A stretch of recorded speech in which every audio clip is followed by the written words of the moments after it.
Hey guys, it's Danielle. We are going to continue our series all about finding a home and what it looks like when you're actually looking at homes.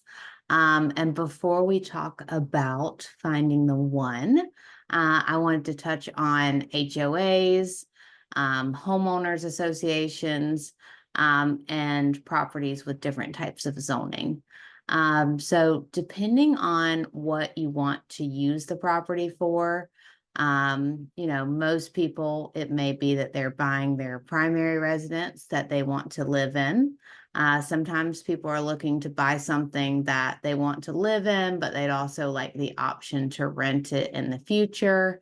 Whatever the case may be, we always want to look at the association, if there is one. Not every home will have an HOA. You'll start to be able to easily tell the difference.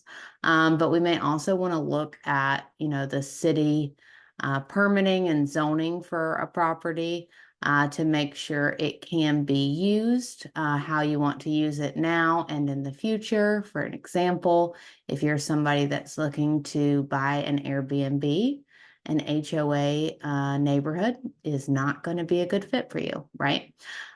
So we want to make sure we understand that the property can be used, how you want to use it, and if there is indeed an association or covenants, things that are going to dictate, how you use your home. We want to not only understand that, but understand the cost associated with that, right?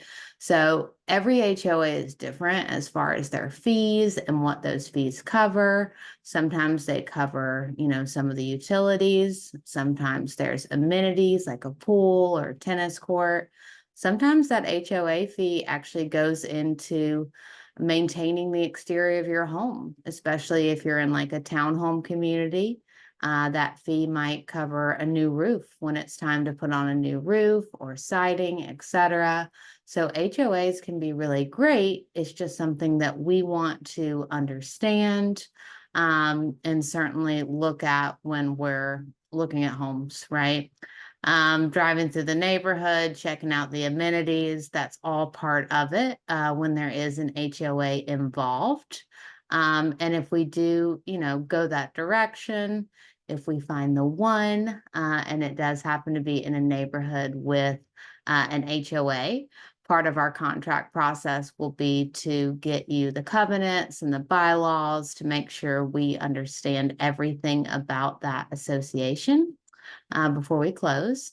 And if a property is not in an HOA, I am still going to encourage you to do a little research with the city and get some history on that property as far as the zoning and the permitting history, especially if that property is a flip, something that has been worked on recently. We just want to dig into that and make sure it is what we think that it is and that it can be ultimately used and enjoyed by you for many years to come.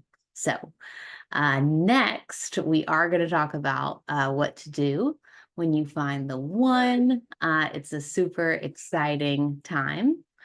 So you guys stay tuned and I'll see you then. Thanks, guys.